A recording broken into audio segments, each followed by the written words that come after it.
Very good evening. Welcome to my YouTube channel. Introduction Histology about the nervous system. Today our last topic is peripheral nervous system. So let's start. Topic is peripheral nervous system. Peripheral nervous system have a two part, cranial nerves, spinal nerves. Here you can see that cranial nerves have 12 pair and spinal nerves have 31 pair. Here we will talk about the first cranial nerves. So cranial nerve it emerges from the brain.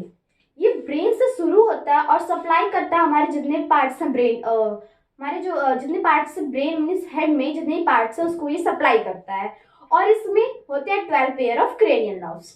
जैसे कि मैंने यहाँ बताया था this was 12 pair of cranial nerves होते हैं.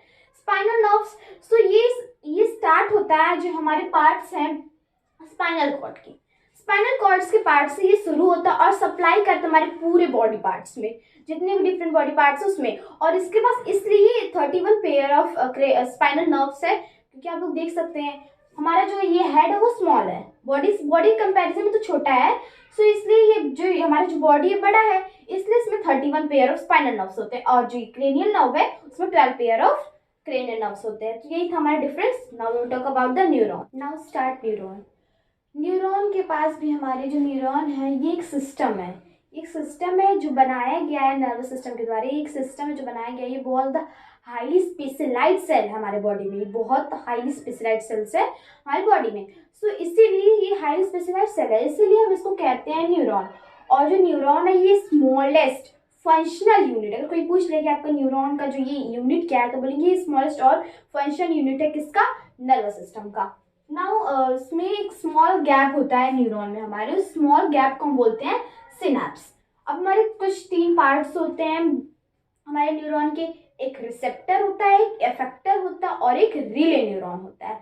Now जो हमारा रिसेप्टर होता है ये इम्पल्स को कैरी करता है. ये जो हमारा रिसेप्टर है ये पार्ट ये इम्पल्स को कैरी करता है और उसके बाद इसको सेंट्रल जो हमारा न्यूरॉन होता है सेंट्रल न्यूरॉन उस पर पास करता है. ये आपने पढ़ा होगा सेंट्रल न्यूरॉन.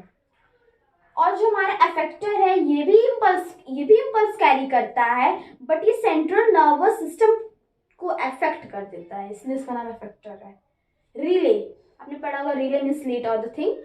सो रिले जो होता है ये इम्पल्स को कैरी करता है फ्रॉम रिसेप्टर. ये रिसेप्टर से कैरी करता है. उसके बाद न्यूरॉन और अफेक्टर और रिसेप्टर जितने भी जो अफेक्टर है रिसेप्टर है. अफेक्टर मतलब उसको अफेक्ट होता है, कुछ अफेक्ट कर देता है और रिसीव मतलब रिसेप्टर में रिसीव कर देना. उसके बाद वो जो होता है फिर वो रिले जो हमारा है ये रिले न्यूरॉन अनदर. जैसे कि जो रिले है वो अफेक्टर भी ज्वाइन उसके अंदर होता है, रिसेप्टर भी ज्वाइन होता है. और उसके बाद ये हमारा जो बॉडी में रिले कर देता है. जैसे एग्जांपल ले लो ब्रेन में. ये जैसे कि कोई मैसेज आपको रिसीव हुआ फिर वो आपको अफेक्ट करता है. आपके नर्वस सिस्टम आपके ब्रेन में न्यूरॉन में कुछ अफेक्शन होती है. उसके बाद जो अफेक्शन होता है उसके बाद वो थोड़ी देर में वो आपको अफेक्ट कर देता है. तो वही हमारा होता है रिले न्यूरॉन. ये हमारा 3 था न्यूरॉन्स का. This is our last topic autonomic nervous system.